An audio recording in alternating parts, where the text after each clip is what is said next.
This is the only video you need to watch on how to cut and sew a Queen Anne neckline with a coat shoulder sleeve bodice design in dressmaking for kids. Whether you're a seasoned seamstress or just starting out, this tutorial will equip you with all the skills and techniques needed to bring this elegant design to life. My name is Ajulam. Let's get started.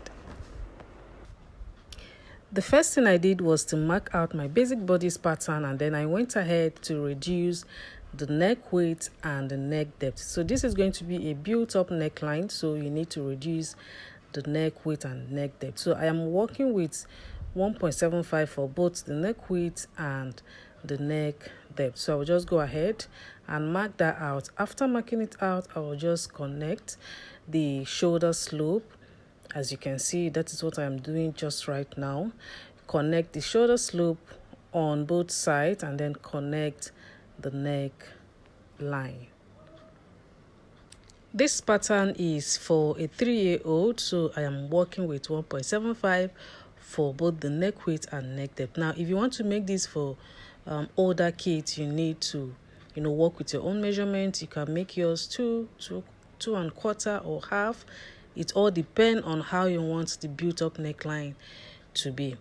Then the next thing I'm going to do after connecting my neckline now is to go over to the chest line or the armhole line and then go up by 1 inch. Okay, now you can see I am doing that right now. I am going up 1 inch from that armhole line. Now this part depends on how open you want the neckline or the chest area to be after sewing. So I want mine to be very obvious. That is why I am using 1 inch. If you don't want yours to be too obvious, you can go ahead and use 1.5, 1.25, but don't make it to be too small, because the chest area is also part of the beauty of this dress. So make it a little obvious, but not too much. Now the next thing is to create the built-up neckline. So you can see from the neck width I went up by 1 inch.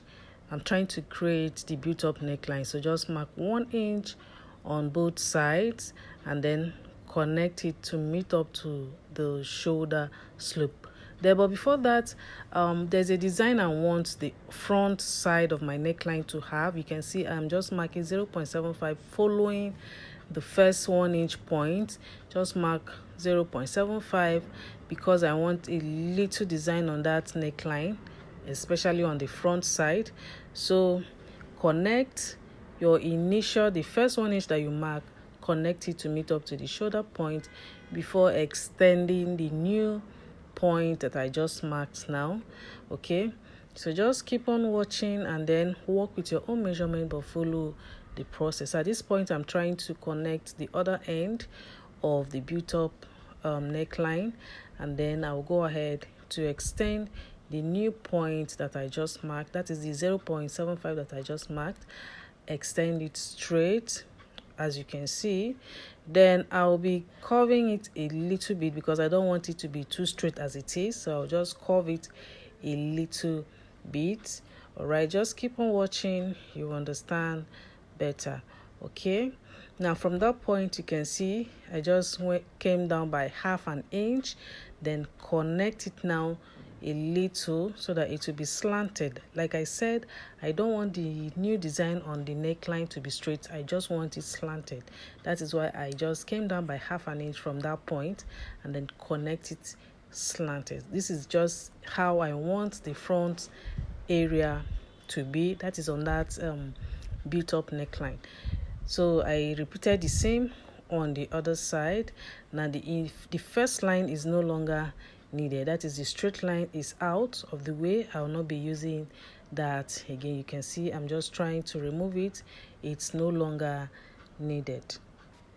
At this point, it's time to create the Queen Anne neckline. So on that line that I marked, I used 2 inches from the armhole area. Just mark 2 inches. If you want to make this for a 3-year-old, mark 2 inches on both sides. I'm just trying to create the new neckline now, after which is just to connect it from that built up neckline, the new curve that I marked on that neckline area, that is the built up part, connect it straight to meet up to that 2 inches point that I marked, and then repeat the same on the other side, and the front side is ready. It is as simple and easy as that. Okay, for this neckline, you can also decide to use 1 inch from that armhole area. You know, on this one I use 2 inches. It all depends the shape that you want your Queen Anne neckline to have. You can use ½ inch, you can use 1 inch, is still okay. You can see the part that I just marked, it's no longer needed for the front. So my front pattern is ready. At this point, I'm going to repeat the same for the back pattern, but not really the same. The back is very easy, so I'm just trying to use the same neckline that I used for the front side. That is the neck width. I use 1.75, and then for the back neck depth, it is ½ inch. So I will just connect the shoulder slope and connect the neck line as well. That is for the back. After which, I'm going to be creating the built up for the back side, and it's as easy and simple as that. All right, before we continue, I would like to remind us that our online classes are on. If you're interested in any of them, kindly send me a WhatsApp message on the number that you're seeing on the screen for more details about the classes. All right, so at this point, I'm trying to create the back neckline.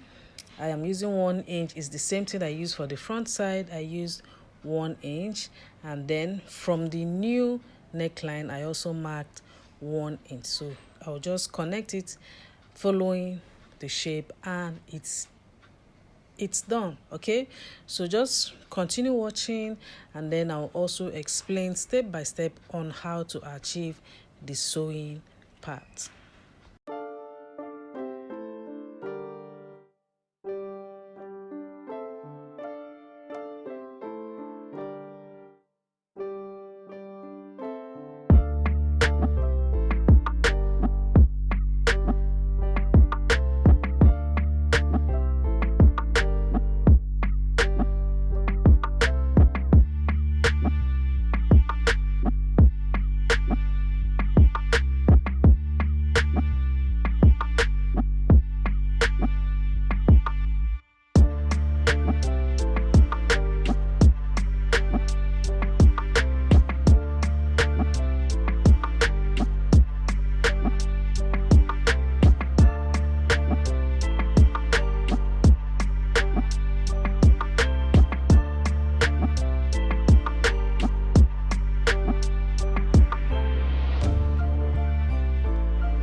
After sewing the neckline and the back side, this is what I have. As you can see, it's almost done. So at this point, I'm going to be showing us how to cut out your sleeve and then create the ruffles on that shoulder and the one on the sleeve. So the first thing I'm going to do here is to measure what I have from that point that I am pointing, the 2 points. Just measure what you have there, and that is what I'm going to do. When you measure, you're going to multiply that by 3.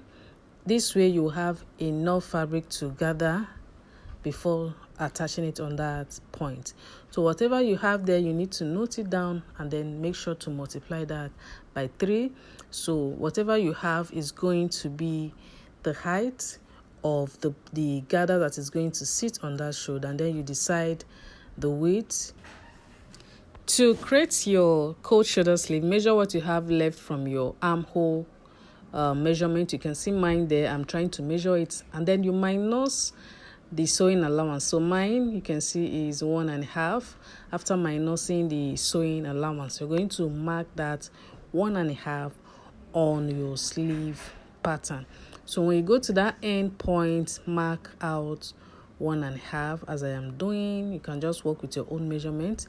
Then after marking that out, you're going to measure what you have from the shoulder to the end of your neckline. That is for the front side.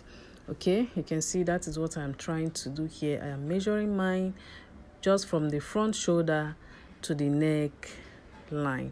You can see mine is 3 inches. So I'm going to be marking that 3 inches on my sleeve pattern. That is on the other side. As you can see, I'll just mark that and then use a curve.